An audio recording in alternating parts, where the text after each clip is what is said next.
Hello friends and welcome to SN study station.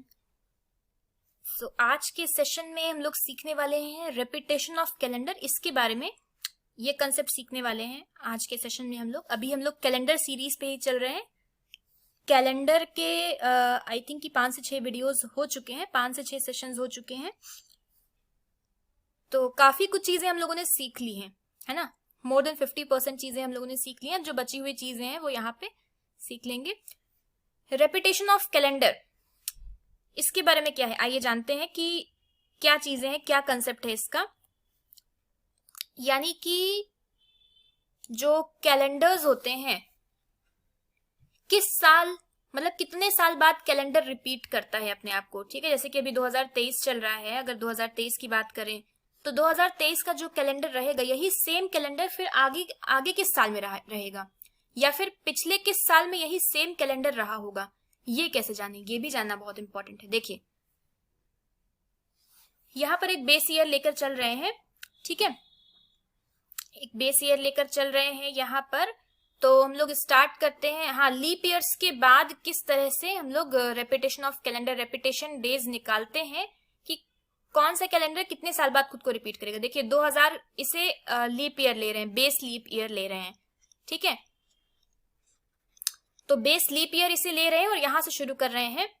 अगर leap year के एक साल बाद कोई सा ईयर पड़ रहा है, ठीक है, 2000 है, 2000 के बाद 2001 पड़ रहा है, 2001 का जो कैलेंडर होगा वो कितने साल बाद रिपीट होगा, वो 6 साल बाद रिपीट होगा। कैसे होगा, ठीक, कैसे रिपीट होगा। देखिए 2001 में अभी हम लोग हैं, ठीक, 2001 से 2 पर जाएंगे तो हमें एक और डे मिलेगा, है ना।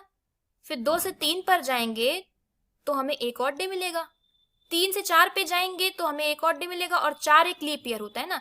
तो 4 से 5 पर जब जाएंगे, जनवरी टू जनवरी, तो 2 और डे मिल जाएंगे। 5 से 6 पर जाएंगे तो एक और डे मिलेगा, है ना। और 6 से 7 पर जाएंगे तो एक और डे मिलेगा। कितना हो गया काउंट करने पे, 1 2 3 4 5 6 7,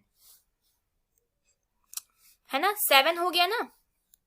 इन सारी वैल्यूज को जोड़ने पर 7 मिल गया। और ये क्या है, ये ऑड डेज हैं। और जैसे ही हमें ऑड डेज मिलते हैं, हमें मालूम होता है कि हमें उसे सिंप्लीफाई करना होता है 7 से डिवाइड करके। जो रिमाइंडर बचता है फिर फाइनल ऑड डे उतने मिलते हैं। तो इन सभी को जोड़ने पर हमें 7 मिल जाएगा, और 7 डिवाइड 7 यानी कि 0 बचेगा। और 0 का मतलब क्या है कि 2001 में पहली तारीख को जो भी दिन पड़ेगा वही 2007 में भी पड़ेगा। आई होप क्लियर है। 2001 का कैलेंडर 2007 में रिपीट होगा, यानी कि 6 साल बाद रिपीट होगा। और कैसे होगा ये हम लोगों ने देख लिया। अब बात करते हैं कि ये तो था कि किसी लीप ईयर के 1 साल बाद अगर कोई सा कैलेंडर पड़ता है तो वो 6 साल बाद खुद को रिपीट करेगा। लीप ईयर के 2 साल या 3 साल बाद अगर कोई सा कैलेंडर पड़ेगा तो वो 11 साल बाद खुद को रिपीट करेगा। ठीक है, यानी कि मान लीजिए 2000 में थे हम लोग, तो 2000 से 2001 पर है, तो 2001 का कैलेंडर और 2007 का कैलेंडर सेम रहेगा। अब अगर 2002 पर आते हैं, 2002 पर आते हैं तो 2002 से शुरू करेंगे। तो 2002 2 से 3 पर जाएंगे एक और डे, 3 से 4 पर जाएंगे एक और डे, 4 से 5 पर जाएंगे तो 2 और डे मिल जाएगा ना, 4 लीप ईयर है। 5 से 6 पर जाएंगे तो एक और डे, और 6 से 7 पर जाएंगे तो एक और डे मिलेगा। कितने हो गए, 1 2 3 4 5 6 ही हो रहे हैं, है ना, 6 ही हो रहे हैं अभी। 2 से 3 पर गए, 3 से 4 पे गए, 4 से 5 पे गए तो 2, 5 से 6 पे गए, 6 से 7 पे गए, 7 से 8 पे जाएंगे, और 8 से 9 पे जाएंगे, 9 से 10 पे, 10 से 11 पे, 11 से 12 पे, 12 से 13 पे। कितने हो गए, 1 2 3 4 5 6 7 8 9 10 11 12 13। कुछ मिस हो रहा है यहाँ पे, एक मिनट। देखिए 2002 पे है, ठीक है। 2 से 3 पर आएंगे एक और डे, 3 से 4 पे गए एक, 4 से 5 पे जाएंगे तो 4 एक लीप ईयर है, 2, 5 से 6 पे जाएंगे तो 1, 6 से 7 पे जाएंगे तो 1, 7 से 8 पे जाएंगे तो 1। अभी हम लोग 2008 तक आ चुके हैं, और 2008 एक लीप ईयर है। 2002 और 2008 तो कभी रिपीट नहीं होगा। 1 2 3 4 5 6 7 7 यहाँ पे हो जा रहा है, बट वो रिपीट नहीं होगा क्योंकि 2008 भी एक लीप ईयर है। ठीक, 8 से 9 पर जाएंगे तो एक नहीं 2 मिलेगा ना, लीप ईयर है। 9 से 10 पे जाएंगे, 10 से 11 पे जाएंगे, 11 से 12 पे जाएंगे, और 12 से 13 पे जाएंगे तो 2 मिल जाएगा। ठीक है, तो कितने हो गए, 3 4 5 6 7 9 11 12 13 14 14 साल, इन सभी को जोड़ने पर हमें 14 साल मिल गया और हम लोग 2013 पर आ गए, यानी कि 11 साल बाद ये लीप ईयर के बाद अगर कोई भी लीप ईयर के 2 साल बाद अगर कोई भी ईयर पढ़ रहा है तो वो खुद को 11 साल बाद रिपीट करेगा, या फिर अगर 3 साल बाद भी पढ़ रहा है कोई ईयर तो वो खुद को 11 साल बाद रिपीट करेगा। यानी कि अगर हम लोग 2023 की बात करें तो 2020 में लीप ईयर था, लीप ईयर के ये 3 साल बाद पढ़ रहा है, तो यानी कि ये जो 2023 है ये खुद को 11 साल बाद रिपीट करेगा। कहने का मतलब है कि ये 2034 में खुद को रिपीट करेगा 2034 में, है ना, 11 साल बाद। जो 2023 का कैलेंडर है वही सेम कैलेंडर 2034 में रहेगा, ठीक। और यही सेम कैलेंडर 2023 के पहले 2012 में रहा होगा, 12 में जो कैलेंडर रहा होगा वही 23 में आया है और वही 2034 में आएगा। आई होप कि क्लियर है कंसेप्ट। लीप ईयर के अगर कोई ऑर्डिनरी ईयर है तो वो लीप ईयर के या तो 1 साल बाद बढ़ेगा या 2 साल बाद या 3 साल बाद। अगर ऑर्डिनरी ईयर है वो लीप ईयर के 1 साल बाद पड़ रहा है तो वो खुद को 6 साल बाद वो कैलेंडर रिपीट करेगा, और अगर 2 या 3 साल बाद पड़ रहा है तो वो ईयर खुद को 11 साल बाद रिपीट करेगा। अगर कोई लीप ईयर है तब वो खुद को कितने साल बाद रिपीट करेगा, 28 साल बाद रिपीट करेगा। आई डोंट थिंक कि अब इसे सॉल्व करने की जरूरत है, आप लोग जानते हैं कि कैसे होगा, ठीक है। कोई भी लीप ईयर है तो वो खुद को 28 साल बाद रिपीट करता है, ठीक है, 28 साल बाद, ठीक है। आप ऐसे ही और डेज निकाल के देख सकते हैं, जैसे ही आपको कोई ऐसा नंबर मिल जाए जो 7 से डिविजिबल है, यानी कि इस दिन जो डेज रहेंगे, जिस डेट को जो डे रहेगा वही इस कैलेंडर में भी सेम डे सेम डेट को सेम डे रहेगा। आगे चलते हैं, कुछ एक्सेप्शंस हैं यहाँ पे, वो भी देख लेते हैं, ठीक है। एक्सेप्शंस ये है कि अगर कोई ऑर्डिनरी ईयर है वो खुद को 6 साल बाद रिपीट कर रहा है, ठीक है। कोई ऑर्डिनरी ईयर है जो खुद को 6 साल बाद रिपीट करता है, ठीक है।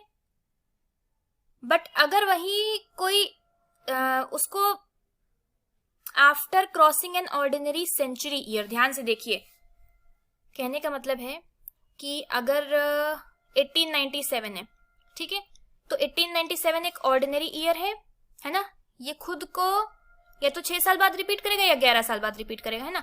1897 के पहले 1896 जो पड़ा रहा होगा वो एक लीप ईयर था, तो लीप ईयर के 1 साल बाद आ रहा है, यानी कि ये साल खुद को 6 साल बाद रिपीट करेगा।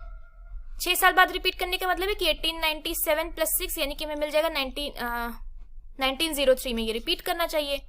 बट 1903 तक पहुंचने में ये 1900 को पास कर रहा है, 1900 को क्रॉस कर रहा है, और 1900 क्या है, एक सेंचुरी ईयर है। अगर रिपीट होने में कोई सेंचुरी ईयर क्रॉस हो रहा है तब वहां पे वो 6 साल के बजाय 12 साल बाद रिपीट करेगा, ठीक है, ध्यान रखिएगा। तब वहां पे ये एक्सेप्शन है, और वही एक्सेप्शन है लीप ईयर के लिए भी। अगर कोई लीप ईयर है 28 साल बाद वो खुद को क्रॉस करेगा, तो जैसे कि 1872 है या 1472 है, इसमें अगर हम लोग 28 जोड़ेंगे, 1872 में 28 जोड़ेंगे तो सीधे 1900 पे पहुंच जाएंगे, और 1900 खुद एक सेंचुरी ईयर है, तो वो 28 साल बाद ना रिपीट होगी, 40 साल बाद रिपीट होगा। क्लियर है क्या चीजें हो रही हैं, कि अगर कोई कैलेंडर कोई लीप ईयर है वो खुद को 28 साल बाद रिपीट करता है, ठीक। कोई भी लीप ईयर खुद को 28 साल बाद रिपीट करता है, बट अगर रिपीट करने में वो किसी सेंचुरी ईयर को क्रॉस कर रहा है, सेंचुरी ईयर को क्रॉस कर रहा है, तो वो 28 के बजाय 40 साल बाद खुद को रिपीट करेगा।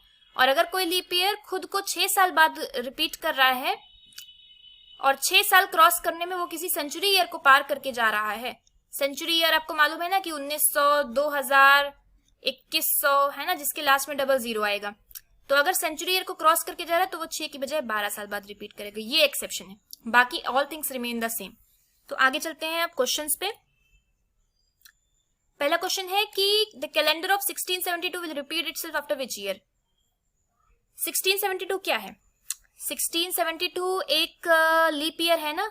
1672 क्या है? एक लीप ईयर है, यानी कि कहने का मतलब है कि हाँ, ये एक लीप ईयर है। और लीप ईयर खुद को कितने साल बाद रिपीट करता है? 28 साल बाद रिपीट करता है। बट जैसे हम इसमें 28 जोड़ेंगे तो यहाँ पे हमें मिल जाएगा 1700, और 1700 एक सेंचुरी ईयर है, तो ये 28 साल बाद ना करके ये खुद को 40 साल बाद रिपीट करेगा। तो 1600 प्लस 40 कितना मिल जाएगा? 1712। ये हमारा आंसर हो जाएगा। Option number B is the correct answer. Next question, 2023 का कैलेंडर कब रिपीट करेगा? ये तो अभी अभी देखा था। 2034 में ये कैलेंडर खुद को रिपीट करेगा। ठीक है, क्योंकि जो 2023 है ये लीप ईयर के 3 साल बाद आ रहा है, और 3 साल यानी कि ये 11 साल बाद खुद को रिपीट करेगा, तो इसमें 11 जोड़ेंगे तो हमें मिल जाएगा 2034। It is the right answer. For which year with the calendar year with the same as 2009? 2009 का कैलेंडर आगे किस साल में रिपीट होगा? तो 2009 लीप ईयर तो नहीं, ऑर्डिनरी ईयर है, और ये लीप ईयर के 1 साल बाद आ रहा है ना, लीप ईयर के 1 साल बाद आ रहा है। 2008 में लीप ईयर था, उसके 1 साल बाद आ रहा है। 1 साल बाद आने का मतलब है कि इसमें हमें +6 करना है, 6 साल बाद ये खुद को रिपीट करेगा। तो 2009 + 6 यानी कि 2015।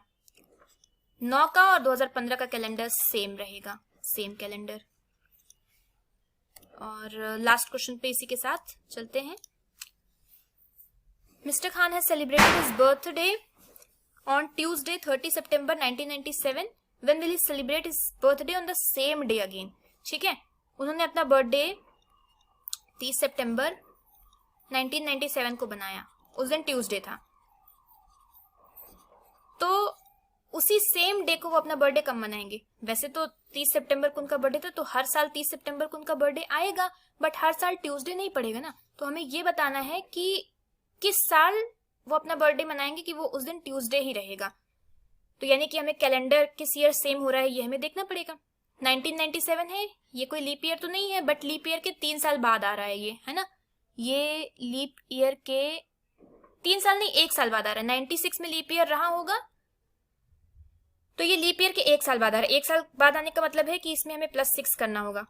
+6 करेंगे तो यहाँ पे आ जाएगा 2003, और 2003 तक पहुंचने में ये और 2000 को क्रॉस कर रहा है। 2001 सेंचुरी ईयर, एक्सेप्शन वाला केस आ गया, तो यानी कि 6 साल की बजाय ये 12 साल बाद रिपीट करेगा खुद को। 1997 + 12 साल कितने आ जाएंगे? तो आ जाएंगे 2009। 2009 30 सितंबर 2009 इज द करेक्ट आंसर। ठीक है, क्योंकि 97 एक क्या है, ऑर्डिनरी ईयर है, जो कि लीप ईयर के 1 साल बाद आ रहा है। 6 साल बाद रिपीट करना चाहिए, बट 6 साल रिपीट होने में ये एक सेंचुरी ईयर को क्रॉस कर रहा है, 2000 को क्रॉस कर रहा है। अच्छा, एक एक्सेप्शन ये था, नहीं, एक्सेप्शन ये था कि जो सेंचुरी ईयर को क्रॉस करेगा वो ऑर्डिनरी सेंचुरी ईयर होना चाहिए, लीप सेंचुरी ईयर नहीं होना चाहिए, लीप सेंचुरी ईयर नहीं होना चाहिए। कहने का मतलब है कि जो 2000 है वो ऑर्डिनरी सेंचुरी ईयर नहीं है, ये लीप सेंचुरी ईयर है, ये लीप सेंचुरी ईयर है। ठीक है, तब एक्सेप्शन नहीं लगेगा, तब 6 साल बाद ही रिपीट करेगा, यानी कि 2003 में। Option number D is the correct answer. Exception ध्यान रखिएगा, ठीक है। ये आपको कंफ्यूज करने के लिए था कि एक्सेप्शन जो है उसमें क्या है कि वो क्रॉस करना चाहिए सेंचुरी ईयर को, बट वो century year ordinary century year होना चाहिए, और 2000 तो ऑर्डिनरी सेंचुरी ईयर नहीं है, क्योंकि ये 400 के मल्टीपल में है। ठीक है, तो इसी के साथ इस सेशन को यहीं पर एंड करते हैं, और ये क्वेश्चन आपके लिए homework, take the screenshot. Thank you so much for watching. तो मिलते हैं अगले सेशन में, तब तक के लिए देखते रहिए अपडेट्स, और प्रीवियस जो भी सेशंस हो चुके हैं उसकी प्लेलिस्ट अटैच्ड है, वो सारे सेशंस देख लीजिए। Okay, so thank you so much for watching.